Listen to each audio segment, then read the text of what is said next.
Hello and good afternoon to all. I am Naveen और आप सबका मेरे चैनल पे बहुत बहुत स्वागत है।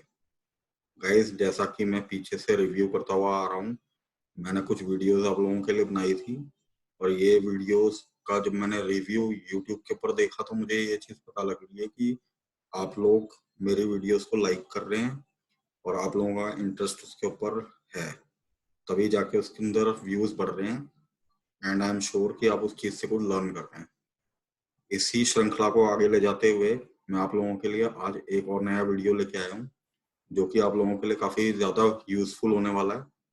खासकर उन लोगों के लिए जो लोगों को बहुत एक वर्कबुक के अंदर जहाँ पर बहुत सारी मल्टीपल वर्कशीट्स होती हैं और हर किसी के अंदर कुछ ना कुछ डेटा होता है, उनको उसको कंसोलिडेट करना होता है एक सिर्फ एक वर्कशीट के अंदर।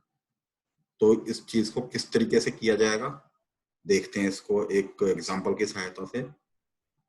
तो गाइस स्टार्ट करते हैं। जैसे ध्यान दीजिएगा, एक मेरी यहाँ पर ये कंसोलिडेटेड करके शीट है और इसके अलावा मेरे पास ये मल्टीपल, अगर आप ध्यान देंगे, जैसे सबसे पहले प्रिंस है, फिर सुमित, चंचल, अमरेंद्र, दिव्या, योगेश, चिराग, अथर्व। तो ये जितने भी एम्प्लॉयज हैं कंपनी के अंदर काम करते हैं, इन सबका डेटा आपको नजर आ रहा होगा इसके अंदर अलग अलग जगह में। तो मेरा काम यहाँ पर ये है कि मुझे सारा डेटा एक एक करके कंपाइल करना है एक जगह के अंदर। अब ये काम किस तरीके से होगा, अगर मैं इसको मैनुअल वे में अगर लेके चलूं, और सपोज कीजिए कि आज तो ये मेरे पास जो मेरी वर्कशीट्स हैं बहुत ही कम है, अगर आपको दिखाऊं तो ये मेरे ख्याल से कुछ 10-12 की वर्कशीट्स हैं। लेकिन ये स्टोरी बहुत ज्यादा कॉम्प्लिकेटेड या मुश्किल कब हो जाती है, जब ये वर्कशीट ही बहुत ज्यादा हो। अब इसको लेके चलते हैं कि सपोज कीजिए कि एक टीम के अंदर बंदे ही 80 काम कर रहे हैं और 80 बंदों का डेटा मुझे एक जगह में कंपाइल करना है। तो हालांकि किया तो इसको जा सकता है और डेली बेसिस पर यही काम करना हो तो एक मोनोटोनस और बहुत ही बेकार वर्क है, जिसके अंदर की बंदा बोर भी हो जाएगा और सेकेंडली इसके अंदर प्रॉब्लम आने के चांसेस बहुत ज्यादा रहते हैं। तो पहले देखते हैं कि इसको मैनुअली किस तरीके से किया जाएगा, क्योंकि इससे आपको एक अंडरस्टैंडिंग बिल्ड हो जाएगी कि मैनुअल करने में। और फिर मैं इसी को ही एक वीबीए के कोड के थ्रू आपको करके दिखाऊंगा कि वो कितनी तेजी से इस चीज का काम करता है। तो पहले इसको मैनुअल वे में देखते हैं। तो देखिए, मेरे पास हेडर्स मेरे पास यहाँ पर हैं। अगर मैं अपनी हर वर्कशीट के अंदर जाऊं तो पहले एक बार हेडर को मैच कर लेते हैं। तो देखिए यहाँ पर अगर आप काउंट देखेंगे तो इसका काउंट 13 है। तो लेट्स चेक कि जितनी भी मेरी वर्कशीट्स हैं उन सबके अंदर जितने भी एम्प्लॉयज का डेटा है, क्या सेम हेडर्स हैं उनके अंदर। तो अगर आप इसके अंदर देखेंगे तो ये भी 13 है। फिर मैं सुमित के अंदर जाके देखता हूँ तो सुमित के अंदर भी अगर इनकेस चेक किया जाए तो सुमित के अंदर भी 13, मतलब हर एक के अंदर ये 13 ही होंगे, क्योंकि जब हम काम ही एक टीम के लिए कर रहे हैं तो ऑब्वियस सी चीज है कि हर किसी के पास सेम ही डेटा होगा। तो गाइस देखिए, मैनुअल किस तरीके से, अब मैं इसको एग्जांपल के तौर पे सपोज कि यही काम मुझे दे दिया गया और मुझे ये काम मैनुअली करना है। तो मैं सबसे पहले इस प्रिंस वाली शीट के अंदर जाऊंगा, ये सारा डेटा इस तरीके से कॉपी करके अपनी कंसोलिडेटेड वाली शीट के अंदर आके इसको यहाँ पेस्ट कर दूंगा ऐसे। तो ये प्रिंस का डेटा आ गया। फिर मैं सबसे नीचे जाऊंगा यहाँ पर और इसके बाद में सुमित वाली शीट के अंदर जाके इसी तरीके से सुमित वाली शीट को कॉपी करूंगा, वापिस से अपनी कंसोलिडेटेड वाली शीट के अंदर आके यहाँ पर सुमित का डेटा रख दूंगा एंड सो ऑन। जितनी भी मेरी वर्कशीट्स होती है उन सबके लिए मुझे यही काम करना होगा। ये तो हो गया इसका मैनुअल रूप। अभी मैंने सिर्फ 2 वर्कशीट से डेटा कॉपी करके एक तरफ डाला था, लेकिन अगर ये 80 हो या फिर इसको हम थोड़ा सा और बढ़ा देते हैं, ये 150 बंदों का हो गया, तो this is a problematic situation. और इसको करने में गलतियां होने के भी बहुत ज्यादा चांसेस हैं, क्योंकि बंदा भूल भी सकता है कि 150 में वो कहाँ पर था। क्योंकि आप खुद ही सोचिए ना कि मैंने क्या किया था, मैं पहले प्रिंस पे गया, फिर प्रिंस का मैंने डेटा कॉपी किया, प्रिंस का डेटा यहाँ रखा, फिर मैंने सुमित का डेटा कॉपी किया। अब अगर मैं ऐसे ऐसे करते करते सपोज कीजिए कि मुझे 80, मैं मतलब कि 80वीं शीट पे हूँ और मुझे फिर दोबारा 80 से वापस पहले कंसोलिडेटेड पे आना पड़ेगा, फिर मैं आके उसको डेटा इसके अंदर कॉपी करूंगा, फिर 81वीं में वापस जाऊंगा। ऐसे करके अगर मेरे को 150 तक की करना हो तो ये तो एक बहुत ही गंदा, मतलब बहुत ही बेकार टास्क है ये। इस चीज के अंदर क्या होगा, बंदा गलतियां कर सकता है काफी ज्यादा। तो चलिए स्टार्ट करते हैं कि इसको किस तरीके से हम लोग करेंगे। तो गाइस इसके लिए मैं सबसे पहले क्या करूंगा, इसके लिए मेरा सबसे पहला काम ये होगा कि मैं इस डेवलपर टैब में जाऊंगा। डेवलपर टैब में जाने के बाद मैं सबसे पहले यहाँ पर एक बटन इंसर्ट कर लेता हूँ लाइक दिस। आप चाहें तो मॉड्यूल पे कोडिंग कर सकते हैं। आप मेरी पिछली वीडियो देखिएगा कि कैसे मॉड्यूल पे कोडिंग की जाती है और उसको किस तरीके से एक कमांड बटन के ऊपर असाइन करा दिया जाता है। अभी के लिए मैं डायरेक्टली कमांड बटन के ऊपर ही कोडिंग कर रहा हूँ। आप क्योंकि ये इसका नाम कमांड बटन 1 दे रहा है, मैं इसका नाम कमांड बटन 1 से चेंज करके इसका नाम दे दूंगा डेटा कंपाइलर।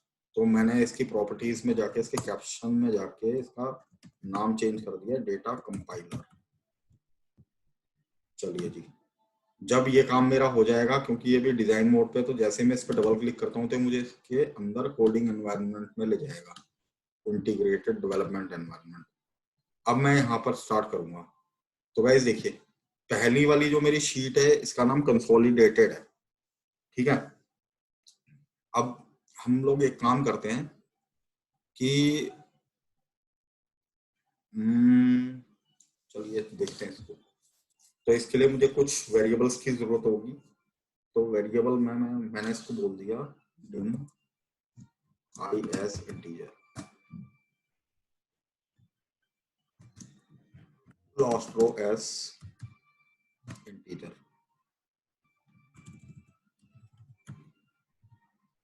तो I को डिफाइन कर लेते हैं, पहले लास्ट रो को डिफाइन कर लेते हैं। तो मैंने बोला last row equals to cells rows dot count. ये काम करते हैं cells rows dot count comma 1, क्योंकि मेरा जो डेटा है वो पहले ए से ही स्टार्ट हुआ, तो dot end Excel up dot row. भाई इसमें थोड़ा सा मुझे एक्सेल अप डॉट रो थोड़ी सी मॉडिफिकेशन भी करनी होगी, तो इसको एक बार देख लेते हैं। यहाँ पर मैं इसको देता हूँ with active cell and with. तो ये प्रोसीजर गाइस आप फॉलो कीजिएगा। अब मैंने बोल दिया for I equals to, data कहाँ से स्टार्ट होगा मेरा, अगर मैं हर शीट के अंदर जाऊं तो ये कॉलम रो 2 से स्टार्ट हो रहा है। तो मैंने इसको बोल दिया टू लास्ट रो एल रो। ये जो मैंने एक वेरिएबल लिया है, यहाँ तक किसको चलना है। और एक हम गाइस रेंज भी डिफाइन कर लेते हैं। तो मैंने बोल दिया माई रेंज एज रेंज। अच्छा, इस रेंज को किस तरीके से करेंगे, मैंने बोल दिया इसको set my range equal to active sheet. जो भी शीट एक्टिव होगी उसकी जो रेंज होगी उसके अंदर मैंने बोल दिया A2 से लेके जहां तक की डेटा होगा, जैसे मैंने बोल दिया M तक की M, और इसके साथ कॉन्कैटिनेट करा देता हूँ इस लास्ट रो को, ताकि ये इसको पूरा पूरा पकड़ के चले। ये इतना काम कराने के बाद चलिए जी, अब यहाँ पर हम कंडीशन लगाते हैं। तो मैंने इसको बोल दिया if sheets I dot name does not equal to consolidated, then मैं इसको बोल रहा हूँ कि जब ये आई से चलना स्टार्ट होगा तो ये यहाँ पर चेक करेगा कि शीट आई का जो नाम है अगर वो कंसोलिडेटेड नहीं है, तो उस केस के अंदर वो क्या करेगा, उसके अंदर मैंने बोल दिया वो शीट आई को पहले सबसे पहले सिलेक्ट करेगा। सिलेक्ट करने के बाद मैंने बोला शीट आई, उसके बाद मैं यहाँ पर इसको बोल देता हूँ, जब सिलेक्ट कर लेगा तो माई रेंज डॉट सिलेक्ट, इसको सिलेक्ट करेगा। जब इसको सिलेक्ट कर लेगा तो मैंने बोला सिलेक्शन को कॉपी करेगा। कॉपी जब हो जाएगा उसके बाद वो क्या करेगा, मैंने बोला इसको आके हम कंसोलिडेटेड शीट को एक बार कॉपी कर लेते हैं। मतलब शीट्स कंसोलिडेटेड को सिलेक्ट करेगा वापस आके। इसको सिलेक्ट करने के बाद ये सबसे पहले इसकी रेंज A10485676 पे चला जाएगा, सबसे नीचे वाली रो होती है भाई ये। क्योंकि ये सबसे नीचे की अकेली सेल होगी तो इस चीज को हम एक्टिव सेल बोलते हैं। तो मतलब active cell dot end cell up dot select, ये यहाँ पर आके क्या करेगा, ऊपर मतलब सबसे नीचे से एक ऊपर जाएगा सबसे ऊपर, वो भी जो इसको पहली वैल्यू मिलेगी उसको भी ये एक्टिव सेल कहेगा। एक्टिव सेल डॉट सिलेक्ट, जो भी एक्टिव सेल होगी उसको सिलेक्ट कर लेगा। जब ये एक्टिव सेल को सिलेक्ट करेगा तो मैं यहाँ पर चाहता हूँ कि उससे एक नीचे आए, तो यहाँ पर इस ऑफसेट का यूज किया जाता है। अगर आप लोगों को ऑफसेट से रिलेटेड कोई वीडियो अगर समझनी है तो उस चीज के बारे में मैं आपको बताऊंगा। तो मैंने बोला कि इसमें जो रो ऑफसेट होता है, मैंने बोला 1,0 डॉट सिलेक्ट, ठीक है। और जब ये उससे एक नीचे आ जाएगा तो तब मैंने खोल दिया active cell dot paste special application dot cut copy mode को फॉल्स कर देगा। और उसके बाद मैं चाहता हूं कि हाँ जी ये वाला काम हो जाए। इसके बाद मैं चाहता हूं कि जब ये वाला काम हो जाए उसके बाद मैं बोलता हूँ एंड इफ और नेक्स्ट। तो भाई अभी तक की देखिए ये मैंने जस्ट एक लॉजिक लगाया है इसके अंदर। तो I just want to check कि ये एक्सेल कॉपी ना होके इसको एक्सेल फॉल्स होना चाहिए इसको भाई। तो चलिए लेट्स चेक कि ये करता है ये वाला काम। तो देख लेते हैं एक एक करके इसको और इसको स्टेप बाय स्टेप देखने के लिए हम लोगों को F8 की का प्रेस को यूज करना होता है। तो मैं F8 करके आ रहा हूँ। तो गाइस अगर इसके अंदर अगर आप ध्यान देंगे तो ये अभी के लिए इसको लास्ट रो 1 बोलता है, लेकिन हम इसको देखेंगे कि ये जिस भी शीट के अंदर जाएगा उसके अंदर ये क्या करता है, ये डायरेक्ट एंड सब पे चला गया क्योंकि इसको पता नहीं लग पाया कि हुआ क्या है। तो इसके लिए गाइस मुझे क्या करना होगा, लॉजिक थोड़ा सा चेंज करना होगा। एक्टिव शीट डॉट सेल, सबसे पहला काम तो मेरा ये होना चाहिए। दूसरे में मैं इसको ये बोलना चाहता हूँ कि प्रॉब्लम है इसको किस चीज से, इस लास्ट रो डॉट काउंट से। तो ओके, तो एक काम और कर लेते हैं गाइस, क्योंकि ये वाली जो चीज मैंने विद एक्टिव सेल नहीं एक्टिव शीट होना चाहिए इसको, ये हमने गलती की थी। और क्योंकि ये चीज सही थी यहाँ पर डॉट सेल सही लगा हुआ था, तो लास्ट रो को तो हमने यहाँ पर सही रख ही दिया था। ये जो हमने यहाँ पर जो काम कराया ना, इसी चीज को मैं यहाँ से उठा लेता हूँ, कट कर लेता हूँ। मैं इस कट करने के बाद इस चीज को मैं यहाँ पर रख लेता हूँ पहले एक बार। और ये वाली जो चीज है ऊपर जो लास्ट रो मैंने डिफाइन किया था, इस लास्ट रो को मैं एक बार ऊपर, मैं ये आपको सारा का सारा समझाऊंगा कि ये मैंने क्या किया है। मैं जस्ट एक बार चेक करना चाहता हूँ कि जो लॉजिक मैं इसके अंदर लगाना चाह रहा हूँ क्या वह लॉजिक इसके ऊपर काम करेगा। और यस अगर करता है तो ऑब्वियस सी चीज है कि हाँ जी यहाँ पर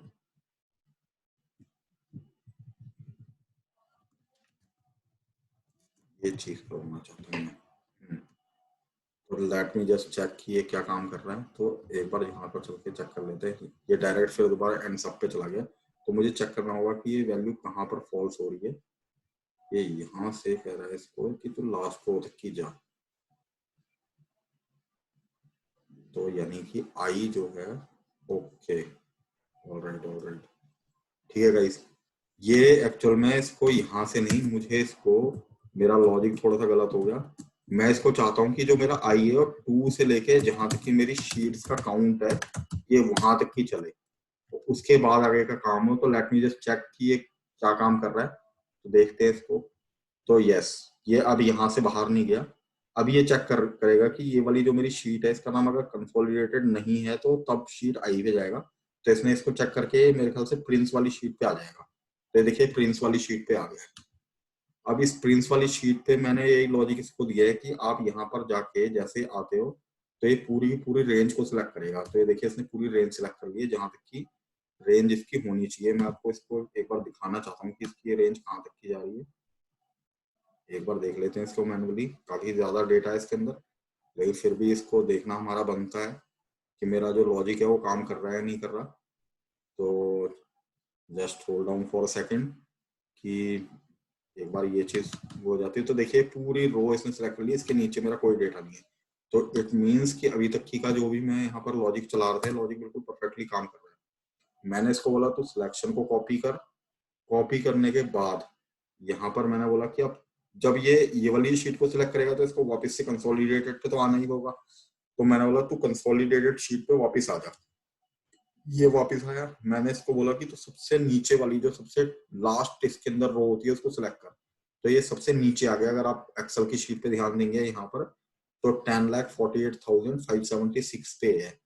अब मैंने इसको दोबारा बोल दिया कि आप एक ऊपर कर लीजिए, तो ये ऊपर चला जाएगा यहाँ पर। फिर डेट वाली इसको सिलेक्ट कर लिया, क्योंकि ये मेरा हेड रहेगा इस, और यहाँ पर मैं इसको पेस्ट नहीं करवा सकता हूँ, तो इसीलिए मुझे यहाँ पर ऑफसेट कीवर्ड का यूज करना पड़ा, सो दैट कि मैं एक जो रो है उससे नीचे आ जाऊं।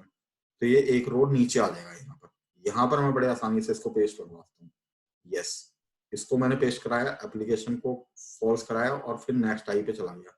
अब ये जब नेक्स्ट टाइम जाएगा तो अब ये फिर से चेक करेगा, और इधर अगर आप ध्यान देंगे तो ये आई की वैल्यू 3 हो गई होगी। ये देखिए 3, तो ये डायरेक्टली सुमित पे जंप कर जाएगा यहाँ से। ये देखिए सुमित पे आ गया, और ये सेम काम सुमित के लिए मुझे करके देगा। तो डायरेक्ट मैंने यहाँ पर इसको पेस्ट कर दिया। तो इसी तरीके से जब ये सारा काम करेगा गाइस, तो उसके बाद मैं लास्टली इसको ये चाहता हूँ कि जब ये सारा काम हो जाए, क्योंकि इसने प्रिंस की शीट को भी सिलेक्ट करके रखा होगा। अगर मैं एक बार इसको प्रिंस वाली शीट पे ले जाता हूँ, चेक करता हूँ, तो ये देखिए पूरा सिलेक्टेड है। तो मैं ये चीज नहीं चाहता हूँ कि प्रिंस वाली शीट पूरी सिलेक्टेड रहे। तो what I want to do is, जब ये इसको कॉपी कर ले, कॉपी करने के बाद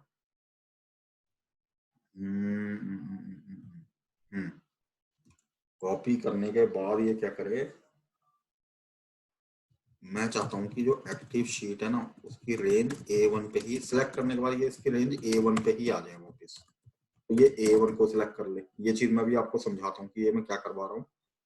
और जब लास्टली ये वाला सारा काम हो जाएगा तो मैं इसके अंदर भी यही चीज चाहता हूँ कि ये क्या करे कि यहाँ पर आए ये लास्ट में, जब ये सारा काम हो जाए।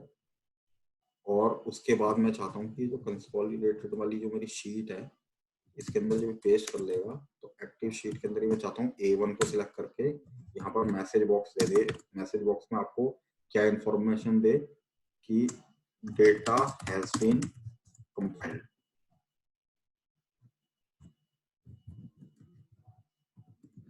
Cheers, data has been compiled. जब ये वाला काम हो जाएगा आपका, तो इस पे एक VB इंफॉर्मेशन के साथ हम इंफॉर्मेशन पास कर देते हैं, इस तरीके से देगा। तो चलिए गाइस, ये मेरा काम बिल्कुल परफेक्टली कर रहा था। एक एक करके हमने इसको देख ही लिया था। तो एक काम करते हैं, इसको मैं फिर से रब कर रहा हूँ। ये वाला जो डेटा है मेरा, ये सारा डेटा मैंने इसके अंदर से हटा दिया। इसको हटाने के बाद अब मैं जैसे इसके ऊपर क्लिक करता हूँ तो देखिए कितनी तेजी से ये काम करेगा। ये लीजिए, cheers data has been compiled. तो गाइस चलिए अब मैं इसकी ना आपको वेरिफिकेशन करके दिखा रहा हूँ। देखिए इसके अंदर पहले हम काउंट करते हैं कि हमारे जो लाइक कितनी वर्कशीट्स थी और क्या क्या नाम थे। तो इसके अंदर एक प्रिंस है, 2 3 4 5 6 7 8 9 10 11 बंदे हैं इसके अंदर। अगर ये 1100 बंदे भी हुए ना गाइस, ये जो मैंने कोड लिखा है ये आपके लिए 1100 बंदों के लिए काम करके देगा। आप इसको ट्राई करेंगे तो आपको अपने आप ही समझ में आ जाएगा। तो कुछ इस तरीके का सिनेरियो अपने घर के अंदर बनाइएगा, आपको समझ में आएगा कि ये क्या चीज मैंने बनाई थी। तो देखिए इसके अंदर प्रिंस सुमित,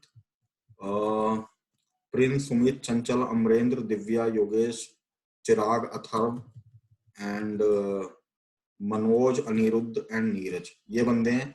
तो ये इन सबको चेक करते हैं क्या इन सबका डेटा मेरी इस कंसोलिडेटेड शीट के अंदर आ गया है। तो फिल्टर अप्लाई कीजिए और देखिए यहाँ पर देखिए अमरेंद्र, अनिरुद्ध, अथर्व, चंचल, चिराग, दिव्या, मनीष, मनोज, प्रिंस, सुमित, योगेश, मतलब ये थोड़ा सा हुआ ऊपर नीचे पड़ा है लेकिन डेटा सभी का ही इसके अंदर आ गया है। तो लाइक ये टोटल जो अगर आप काउंट यहाँ नीचे ध्यान देंगे तो 6893 है। तो हर किसी का इसमें अलग अलग काउंट होगा। तो क्या हम इस चीज को भी एक बार क्या देख लें कि इसके अंदर क्या वो आ रहा है।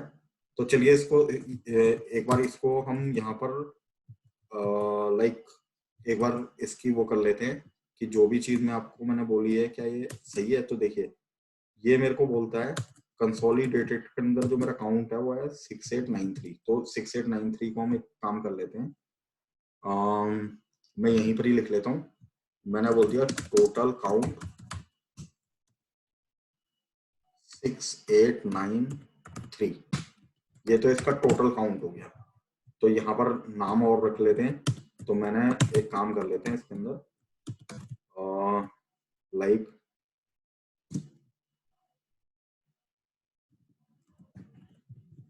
मैं इन सारे जितने भी मेरे जो बंदे हैं 11 बंदे होने चाहिए। देखिए 11 इसके अंदर यूनिक काउंट है। तो अगर इन यूनिक काउंट्स को मैं यहाँ पर रख लेता हूँ इस तरीके से, sorry, and I want to check कि हर किसी बंदे के अंदर क्या क्या काउंट आ रहा था। तो let me just check guys, मेरे को थोड़ा सा इसका लगाना पड़ेगा। तो थोड़ा सा टाइम जरूर लगेगा लेकिन हमें अपनी वेरिफिकेशन पूरी करनी है। काउंट इफ के अंदर मैंने बोल दिया कि जो जितने भी इसके अंदर प्रिंट्स आ रहे हैं ये कितने प्रिंट्स हैं इसके पास।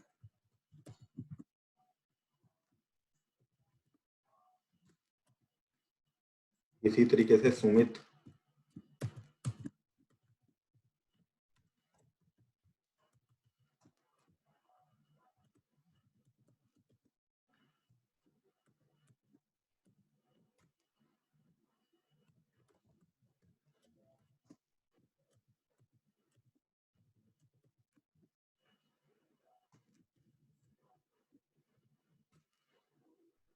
चंचल एक, how come problem, there is some problem with the formula. Then once again count if range है मेरी चंचल की ये वाली। तो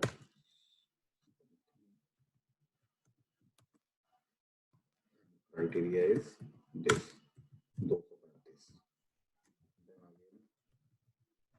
if and I will go to Amarendra.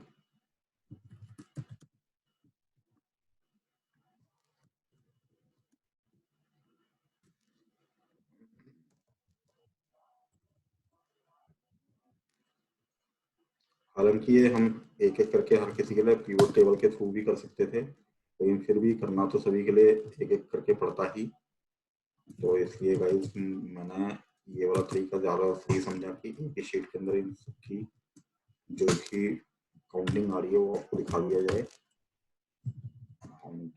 Yogesh,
zero.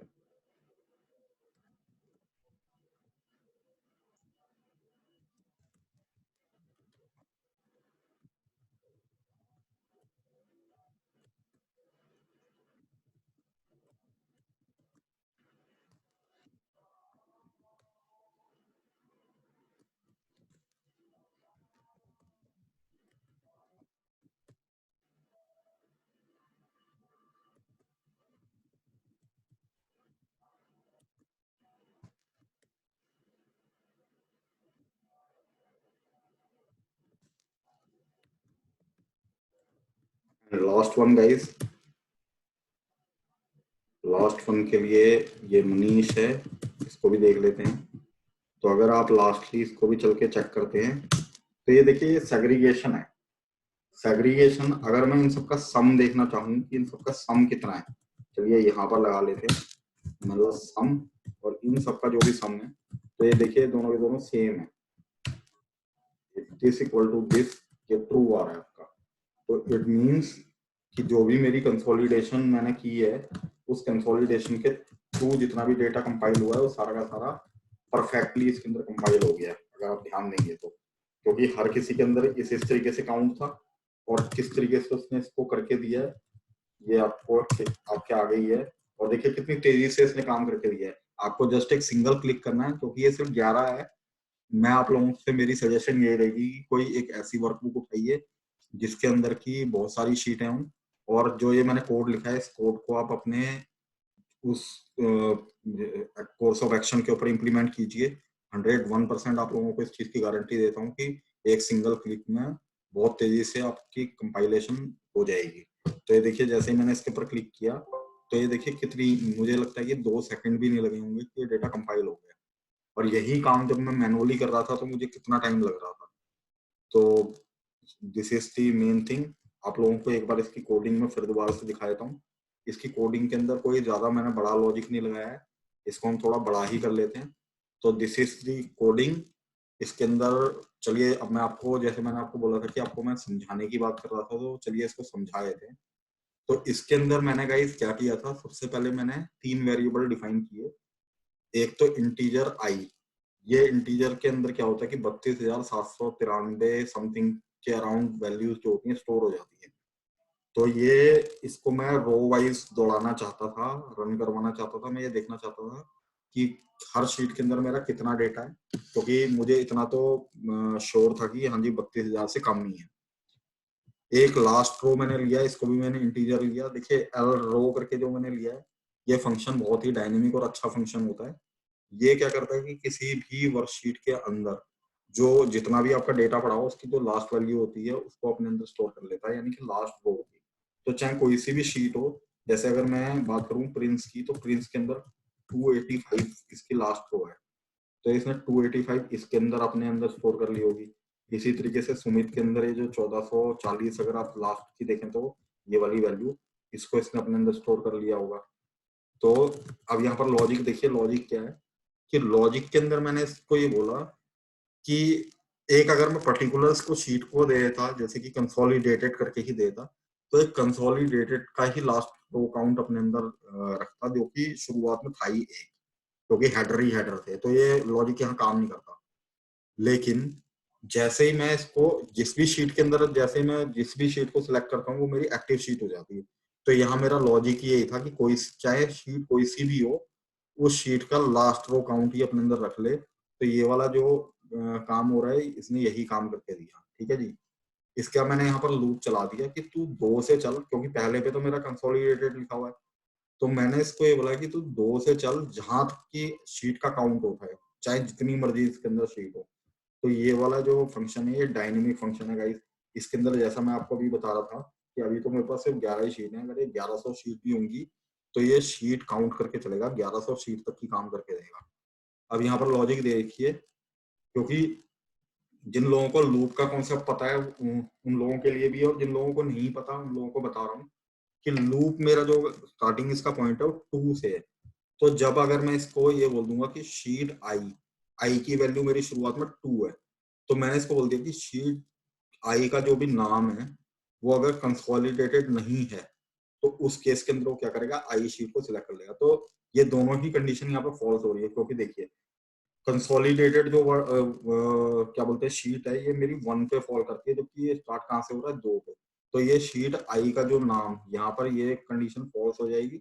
और ये वाली तभी इसके अंदर जो अगला लॉजिक है कि शीट आई को तो सिलेक्ट कर का मतलब ये है कि 2 वाली शीट को ही सिलेक्ट करेगा, जो कि प्रिंस फॉल करती है।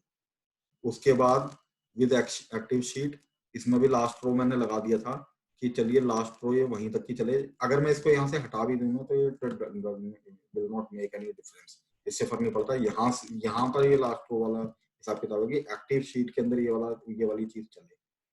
उसके बाद गाइस रेंज आप लोगों को डिफाइन करवानी ही होगी हर एक वर्कशीट के लिए, क्योंकि देखिए यहाँ पर चीज क्या है कि आप लोगों को पता है कि हर वर्कशीट के अंदर मेरा जो डेटा वो ए से लेके एम तक की है, नो मैटर कि उसका रो काउंट कितना है, किसी का ज्यादा होता है किसी का कम होता है, जैसे कि हम यहाँ पर ध्यान दे रहे थे प्रिंस में सिर्फ 284 है लेकिन सुमित में 1400 समथिंग 1500 के अराउंड। वहीं अथर्व में अगर आप देखें तो ये 1000 के लगभग है, फिर मनोज में भी 1439 है। तो इस तरीके से अगर आप यहाँ पर देखेंगे तो A2 से लेके M तक की जितना भी डेटा हो ना लास्ट रो के अंदर, लास्ट रो जैसे मैंने आपको बताया था कि प्रिंस के अंदर 285 था, तो ये A2 से लेके M के साथ कॉन्कैटिनेट करेगा 285 को। तो 285 यानी कि A2 से लेके M 285 तक हो जाएगा। ऐसे ही जब ये सुमित की वर्कशीट के अंदर जाएगा तो ये A2 से लेके सुमित का काउंट कितना आ रहा है इसके अंदर 1439, तो ये M 1439 तक का डेटा सारा का सारा कॉपी कर लेगा। और फिर ये अपनी जो वही अपनी वर्कशीट A1 पे आके जब कॉपी कर लेगा तो वहां पर आके ये कंसोलिडेटेड वाली शीट को सिलेक्ट करेगा और वहां पर सबसे नीचे जाके ऊपर जाके ऑफसेट करके नीचे आके यहाँ पर पेस्ट कर देगा। भाई ये इतना सा ही काम है और ये नेक्स्ट नेक्स्ट करके यही काम करता रहेगा। तो not a very tough logic. इस चीज को आप एक बार जर्नल वे में अपने हिसाब से करेंगे तो आप लोगों को ये वाली चीज समझ में आएगी। ये कोड मैंने आप लोगों के लिए यहाँ पर इस तरीके से रख दिया है सो दैट कि जिस टाइम पर आप ये वीडियो देखेंगे तो इस कोड को पॉज करके आप अपना कहीं पर ही देख लीजिए कि किस तरीके से आपने लिखना है। और इस चीज की मेरी 101% आप लोगों को गारंटी है कि आप लोग इस कोड को यूज करने के बाद चाहे जितनी बड़ी आपकी वर्कबुक क्यों ना हो, उसके अंदर कितनी सारी वर्कशीट क्यों ना हो, वो बिल्कुल काम करेगी ही करेगी। तो देखिए अगर इन केस अगर आपको लगता है कि इस मेथड को यूज करने के बाद if it's working for you and your work is making easier, तो मेरी इस वीडियो को लाइक और सब्सक्राइब जरूर कीजिएगा। इसी तरीके से मैं आप लोगों के लिए और नई वीडियोस लेके आऊंगा। As of now, I'm signing off. Thank you very much. Bye bye, guys.